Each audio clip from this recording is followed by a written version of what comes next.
Bismillahirrahmanirrahim. Assalamualaikum warahmatullahi wabarakatuh. Waalaikumsalam warahmatullahi wabarakatuh. Para pemirsa dan sahabat beriman dimanapun berada, kita jumpa lagi di Ustadz Danu Official Channel bersama saya Tung. Semoga kita semua dalam lindungan Allah Subhanahu wa Ta'ala. Amin ya rabbal alamin.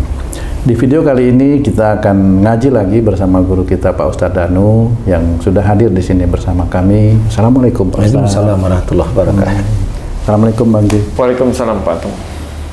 Nah, para pemirsa dan sahabat beriman, Bang Ji, Pak Ustadz, kami akan bertanya satu masalah ini Pak Ustadz. Ini singkat saja karena memang ini sesuatu yang dialami oleh para wanita Pak Ustadz. Para wanita seperti itu ketika mereka haid atau datang bulan itu sering mengalami nyeri di daerah perut itu Pak Ustadz. Kadang-kadang di bawah perut nyeri, kemudian sakit seperti itu. Ada yang sakitnya di daerah pinggang sini itu ya yang Ustadz. Nah, kira-kira akhlak apa Pak Ustadz yang menyebabkan seorang wanita itu ketika datang bulan atau haid mengalami sakit atau nyeri di perut Pak Ustadz? Ya, bismillahirrahmanirrahim. Assalamualaikum warahmatullahi wabarakatuh. Waalaikumsalam warahmatullahi wabarakatuh. Alhamdulillah, memang ini untuk kaum mbak-mbak sama kaum ibu-ibu yang masih menstruasi. Ini yang mau saya tanyakan satu nih. Kamu cerita haid itu sampai ke tulang belakang itu istrimu? Pernah dulu Pak Ustadz. Pernah? Iya. Oke. Di sininya Di apa kayak kemeng. pegel ya gitu Pak Ustadz. Gitu ya. Kok Pak Ustadz nanya? Iya, istri saya Pak Ustadz. Lah kan itu kan kalau saya tanya itu istrimu gitu. Ya insya Allah iya Pak. Kan saya ulang lagi itu istrimu gitu. Iya. Itu bukan insya Allah lagi, udah Iya benar iya. makanya iya. Ya siapa tahu istrinya orang lain tanya sama tuh. lupa. Ya lupa. Jadi nyeri pada saat haid atau sebelum haid, satu hari sebelum haid atau 2 hari sebelum haid, nyeri atau sakit di perut atau pada peranakan atau perut pada bagian bawah. Iya bawah. Rata-rata di situ ya, itu memang tidak semua orang mengalami, tapi rata-rata mengalami. Ada sakit yang biasa, ada sakit yang berlebih, ada yang sampai pingsan. Pingsan ada ya Pak Ustadz ya? Ada. Saya pernah mendapatkan seperti itu. Nah, persoalan nyeri pada saat haid atau sebelum haid tersebut itu insya Allah diawali dari mbak-mbak tersebut, wanita tersebut, ibu tersebut itu dulunya itu dengan orang tua selalu bergesekan. Bergesekan dalam pendapat atau? Bergesekan itu selalu berseberangan, selalu berbeda pendapat. Nah, selain berbeda pendapat, mulai ada uring-uringan. Nah, ini yang sakit ini sudah mulai ada jengkel, emosi, uring-uringan. Itu yang sakit. Kemudian kalau sakitnya agak parah, nah, dia sudah marah sama ibunya, banting pintu kamar dan sebagainya. Itu. Nah, sakit pada saat atau pada sebelum haid itu, insya Allah hanya dari situ sebenarnya. Itu peringatan dari Allah Ta'ala mengingatkan bahwa wanita tersebut masih ada kesalahan pada saat dia mau haid. Haid itu berhubungan dengan peranakan, ya rahimnya, ya leher rahimnya, ya apa namanya ovariumnya, ya sel telurnya, alat-alat reproduksi, ya peranakan atau alat-alat reproduksi. Nah, pada saat dia itu mau haid, itu berhubungan dengan reproduksi. Reproduksi itu berhubungan dengan salah satu adalah terlahirnya dia itu ya karena reproduksi ibunya. Nah, kalau si mbaknya ini pada saat mau haid dia sakit, berarti ini berhubungan dengan kalau tidak dengan ibunya, ya ayahnya. Dia marah, sering marah walaupun disimpan, sering marah walaupun dikeluarkan, insya Allah itu akan menyebabkan haidnya sakit atau sebelum haid sakit. Haid sampai pingsan itu marahnya ngawur sudah kesannya ibunya itu dianggap kayak orang pinggir jalan aja. Kalau lagi sadar ya itu ibunya, kalau nggak sadar ya udah kayak orang pinggir jalan aja. Kayak orang-orang di kelompok-kelompok, bukan kelompok, di tempat-tempat tertentu itu kan kalimat-kalimatnya itu kan kasar. Seperti itu. Nah, itu kayaknya di tempat tertentu itu ya begitu, itu memang sehari-harinya mulutnya kasar. Jadi dia bisa mengatakan yang kasar itu pada orang tuanya atau apapun dalam bentuknya. Yang jelas dia melakukan emosional marah kepada orang tuanya, baik keluar ataupun yang disimpan, sehingga menyebabkan haidnya itu sakit. Dan itu nanti berakibat juga, selain haidnya sakit, berakibat juga kalau dia marahnya dengan ayahnya, dia agak sulit mendapatkan jodoh. Kalau dia marahnya sama ibunya, macam-macam nanti. Kalau dia marahnya itu nggak mau komunikasi nih, biasanya nggak mau ngomong nih, biasanya saluran sel telurnya menyempit. Kalau dia itu merendahkan ibunya karena emosionalnya, nanti sel telurnya itu kecil, tidak pernah bisa normal. Nah, seperti itu. Nah, ini kasus yang seperti inilah yang terjadi. Benar sih kalau sel telurnya kecil, teman-teman dokter bilang, oh ini kurang hormon ini, ya bolehlah. Memang itu caranya Allah begitu. Sehingga yang diambil hormon ini, sehingga hormon itu kurang, sehingga sel telurnya kecil. Ya. Nah, padahal itu hanya cuma gara-gara dia kurang komunikasi dan kurang menghormati ibunya. Apakah nanti, maaf Pak Ustadz, apakah nanti tetap masih bisa mempunyai keturunan seperti itu Pak Ustadz? Selama yang saya amati di sini, kalau sel telurnya mengecil, ya belum bisa mateng, ya nggak bisa punya keturunan, nggak bisa mateng. Tapi oleh dokter biasanya diusahakan, kalau dokter itu coba nanti dioperasi, dicari sel telur yang mateng gitu. Tapi rata-rata memang nggak mateng. Tapi kalau memang itu rata-rata nggak mateng, ya mau dioperasi, mau diambil ya nggak bisa karena masih ngecil. Tapi kalau memang sudah mulai ada yang agak besar, cuma kurang, biasanya kasih hormon, kemudian normal, kemudian ambil sperma suaminya, dijadikanlah ini bayi tabung, seperti itu. Kalau masalah keturunan, wallahu a'lam ya, itu nanti kalau dia jengkel sama ayahnya, walaupun ini sudah jadi embrio, momennya jadi zigot itu, kemudian dia masukkan ke rahim, kalau si mbaknya tadi itu masih marah, masih jengkel, masih ada dosa dengan ayahnya, nggak mau nempel. Jadi faktor zigot tersebut atau sel telur yang sudah dibuai oleh sperma tersebut nggak mau nempel di rahim itu, Pak Ustadz. Di rahim itu, yang nggak mau nempel di rahim itu, insya Allah diawali dari dia masih ada dosa sama ayahnya. Sehingga banyak yang nggak nempel, ditempelin jatuh, itu kasusnya begitu. Kenapa bisa begitu ya Pak Ustadz? Saya belum pernah tanya ya. Ini penelitian saya aja ya. Sehingga saya diizinkan Allah Ta'ala itu tahu bahwa oh itu dari situ. Kemudian caranya apa ya? Sudah besok mau bayi tabung, sekarang kamu minta maaf sama bapakmu setiap hari. Setelah minta maaf, ini si yang sudah terbuai tadi masukkan ke rahim, nempel, dia jadi. Nah, itulah salah satu rahasia Allah. Bagaimana seorang anak harus hormat kepada orang tuanya, kalau tadi hormat pada ayahnya. Karena itu akan berpengaruh banyak. Jadi orang yang dia berbuat baik, khususnya dengan orang tua, rezekinya akan dibuka oleh Allah Ta'ala. Salah satu rezekinya adalah kalau dia cewek, dia akan mendapatkan jodoh. Amin. Kemudian dari jodoh, kemudian dia mendapat anak.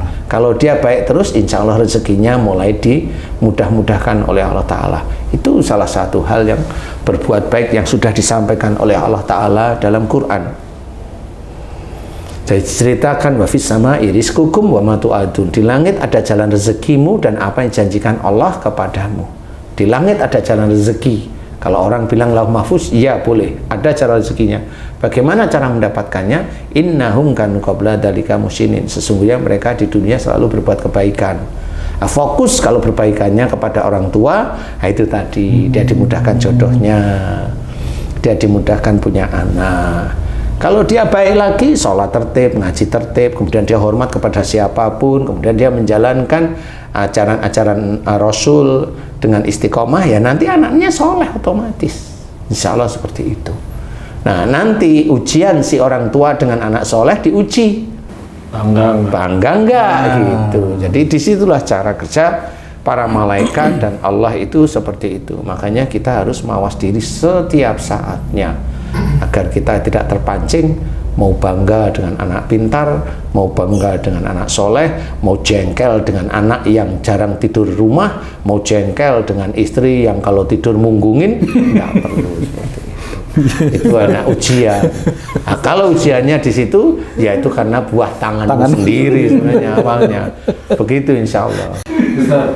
Banyak orang tua nih, terutama ibu-ibu nih sangat khawatir dan sangat menderita melihat anaknya yang baru pertama kali mens. Kan kalau baru pertama kali mens ini kan baru dimulai catatan kebaikan atau keburukan anak itu, akhir balik itu. Saat menjelang mens ini sakitnya melilit, sampai orang tua bingung nih bawa kemana. Sebenarnya anak ini kan belum ada dosa, istilahnya dosanya sangat sedikit lah, karena baru mau dimulai lembaran baru lah istilahnya. Itu berarti orang tua ini belum paham tentang kenapa anak ini sakit gitu. Jadi gini, yang kita katakan anak yang belum ada dosa, belum akil balik, itu dosanya belum dicatat. Belum dicatat. Dosa ada tapi tidak dicatat. Belum dicatat. Ya. Pada saat dia kecil sudah jengkel sama mamanya, itu draftnya sudah ada. Oh, draftnya Di Lauhul Mahfuz itu. Iya pasti sudah ada, kan malaikat ini mencatat terus, malaikat atid, malaikat rohim mencatat, cuma itu masih draft, belum menjadi catatan dosa. Oh, Paham? Nah, pada saat menstruasi di titik itulah mulai dosa itu ditimpakan, di titik itu sakit. Ya, nah berarti si adik ini dulu sering jengkel sama umpamanya sama ibunya umpamanya. apa draft yang sekian banyak itu langsung ditimpakan ke situ? Bisa. Pas awal haid itu? Bisa. Karena memang saya mendapatkan pasien itu ya begitu, disakit itu setelah dia akil balik. Nah, oh berarti dia sudah punya catatan sebelum itu, tapi bukan catatan dosa yang ditulis, tetapi draftnya. Setelah di akil balik, di situ dikeluarkan. Sudah ada benih-benih kejengkelan itu ya. Nah, itu dikeluarkan. Kemudian disitulah mulai. Kalau memang itu ibunya bingung cari pengobatan dan sebagainya, tiap kali sakit, tiap kali haid sakit, ibunya mencoba cari pengobatan. Boleh, itu rasa sayang ibu kepada anaknya. Nah, sekarang dicari. Kalau umumnya sudah tahu dari YouTube kita itu tahu, oh anak saya haid dari mana nih? Anak saya sering jengkel sama siapa? Sering jengkel sama kita, ibunya umumnya. Nah, ibunya harus mawas diri. Kenapa anak saya jengkel ya? Nggak taunya ibunya cerewet, nyuruh-nyuruh terus. Beda-bedanya yang satu dengan yang lain. Nah, kita harus berubah orang tua yang seperti itu. Orang tua yang seperti itu akan menjadikan anaknya besok itu ya masuk neraka beneran. Gimana kita membedakan anak kita yang nomor 1 itu disuruh-suruh terus, nomor 2, nomor 3 disayang terus, nomor 1 pasti marah. Nah, itu sebenarnya dosa dari anak yang dilakukan marah pada orang tuanya, tapi sumber dosanya ya dari orang tuanya sendiri. Makanya jangan berpikir kalau besok itu ada cerita banyak, orang tua itu mengajak anak cucunya masuk surga, itu nanti dulu itu. Karena orang tua itu bisa menjadi ujian bagi anaknya untuk anaknya melakukan dosa. Itu ujian. Penyebab ya? Penyebabnya. Nah, kalau sudah begitu, apakah anaknya, bapaknya kemudian masuk surga? Wallahu a'lam sekarang. Lah kalau itu terus-terusan rentetan sampai puluhan tahun terus-menerus, gimana mau masuk surga? Ini hanya cerita aja bahwa nanti anak, cucu, orang tuanya ketemu di surga bareng-bareng. Nggak bisa. Nggak bisa. Anak yang bisa hafal Quran umpamanya, itu ayahnya, ibunya itu bangga sekali. Bangga itu wujudnya siapa? Walaupun katanya anak ini besok akan membawa orang tuanya. Lah kalau kepandaian anak ini membanggakan orang tua, bangga yang akhirnya menjadi ujub, riak, bahkan sombong, selesai. Cerita yang anak akan membawa orang tuanya di surga itu selesai. Karena orang tuanya membanggakan anaknya sehingga menjadikan anaknya itu seperti hebat, melebihi Rasul, melebihi Allah, jadi dia dituhankan. Gak boleh. Seperti itu. Nah, ini ujian, inilah yang jarang orang muslim ketahui. Kalau sudah anaknya itu hafiz Quran atau hafidah, itu sudah bangganya sundul langit, kata orang. Iya, bangganya itu sampai kemana-mana, hingga ujub, riak, sombong itu muncul terus setiap hari itu. Diceritain ke temannya, diceritain ke... Ya kan nggak ada selesainya. Penyebabnya apa? Ya karena dia menginginkan anaknya hafiz atau hafidah. Dia yang menginginkan, setelah menginginkan, bangga, ujub, riak, sombong, selesai dia. Dia hanya diiming-imingi dengan cerita bahwa besok anaknya kalau hafiz Quran itu nanti membawa orang tuanya. Lah orang tuanya mau dibawa, ada ujub, ada riak, setiap hari dilakukan, gimana cara membawanya? Ini yang harus difikirkan orang muslim, agar orang muslim itu belajar. Boleh anaknya hafiz Quran, tapi itu ujian ya. Jangan dibanggakan, itu titipan dari Allah Ta'ala. Jangan dibanggakan, yang menjadikan anak kita itu hafiz Quran itu Allah. Allah yang menjadikan. Jangan kita itu benar-benar menjadikan anak itu kebanggaan. Benar, itu ujian. Termasuk anaknya sendiri itu pun tidak boleh bangga dengan kemampuannya. Nanti juga sama, si anak sendiri pun juga punya hukum sendiri di hadapan Allah. Siapapun orangnya, nggak cuma yang hafiz Quran. Kamu umpamanya dikasih, dititipi oleh Allah Ta'ala kaya, lah kamu menjadikan orang itu bangga dan sebagainya. Kadang-kadang itu kamu umpamanya orang tua bilang, anak saya kerja di sini berhasil, punya rumah, punya mobil. Kamu dengar begitu bukan, udah berhentilah ya bu. Enggak, langsung dibiarin aja. Bener Pak Ustadz. Kan biasanya begitu, dibiarin aja cerita. Kenapa? Ada bangga di sini lah. Malah itu ikut, menjadikan setan sebenarnya. Ikut bangga lagi. Ikut bangga. Nambahin. Nah, ini sama. Nah, ini yang tidak boleh sebenarnya. Tidak boleh kita seperti itu. Nah, intinya kita harus memahami bahwa namanya rasa sayang ibu, ayah kepada anak itu boleh, tapi kalau memang anak perempuannya haidnya sakit sekali, berarti kode bahwa anak kita itu ada salah sama kita. Nah, kita korek dengan siapa? Atau belum sama anak dulu, sama suaminya atau sama istrinya ngomong, ini kayaknya anak kita kayaknya ada marah sama kita, itu siapa ya Pak kira-kira? Harus koreksi. Ini namanya orang tua yang soleh dan soleha.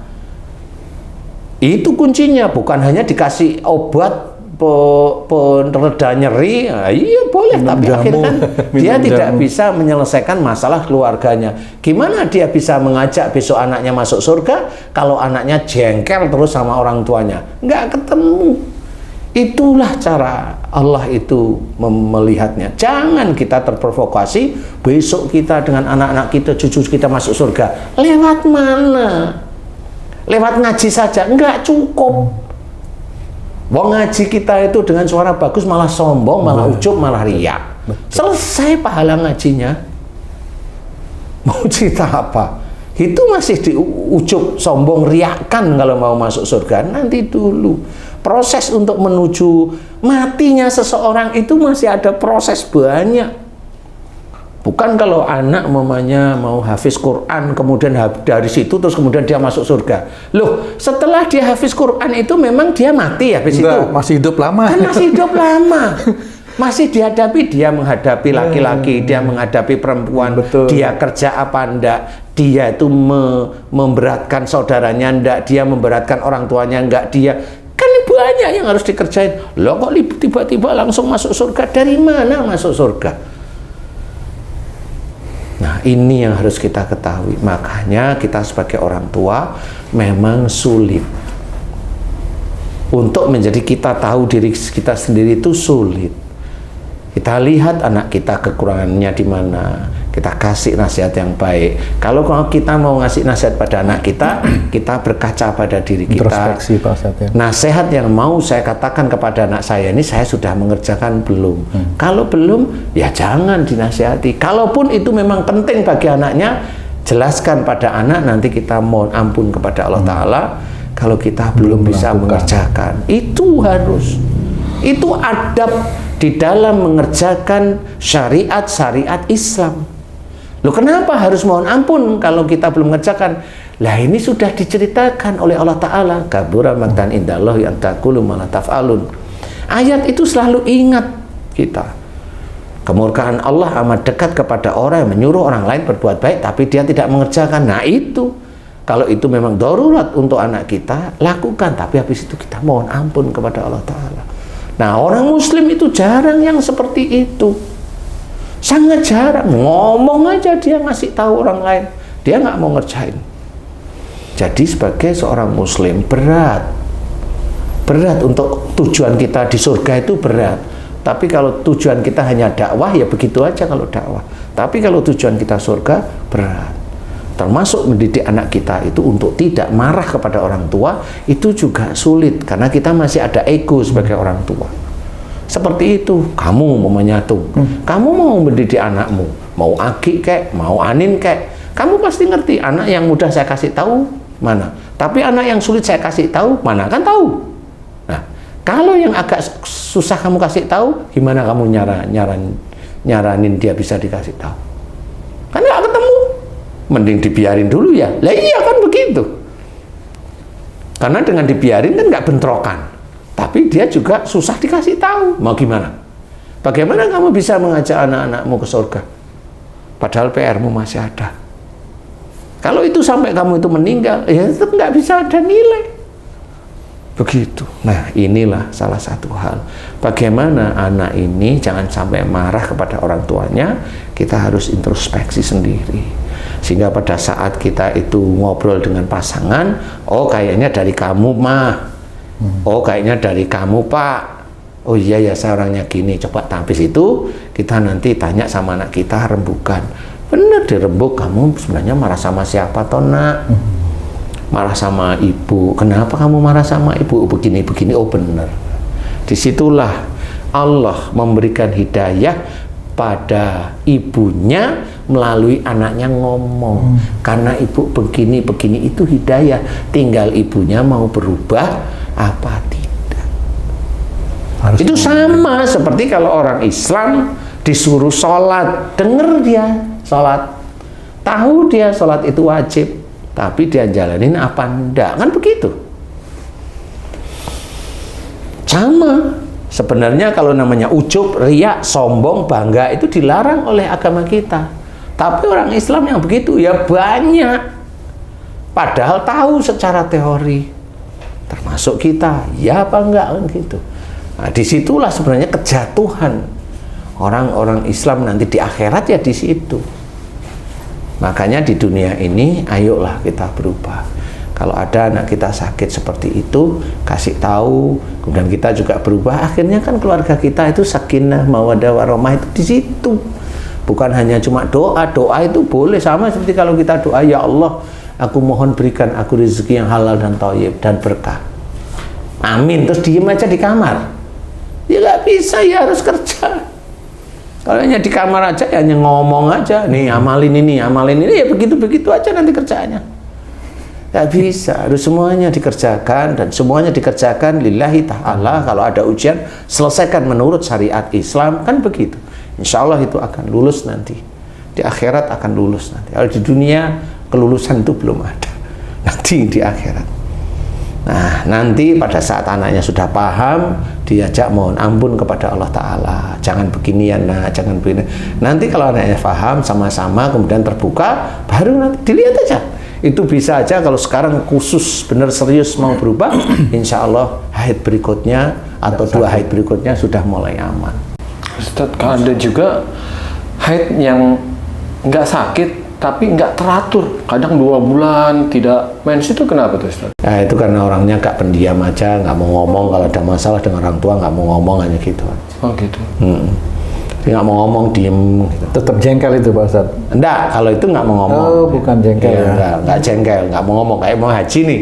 Haji kan orangnya nggak pendiam nih. Nah, kalau jadi cewek ya haidnya lama. Haidnya lama atau nggak beraturan? Oh, haidnya panjang, maksudnya dari haid 1 ke 1 itu bisa 3 bulan baru haid lagi. Karena diem. Ada masalah nggak mau ngomong. Gitu. Umpamanya masalahnya, haji cewek, haji ini nggak mau ngomong. Kalau nggak taunya haji ini kalau ada masalah itu diem.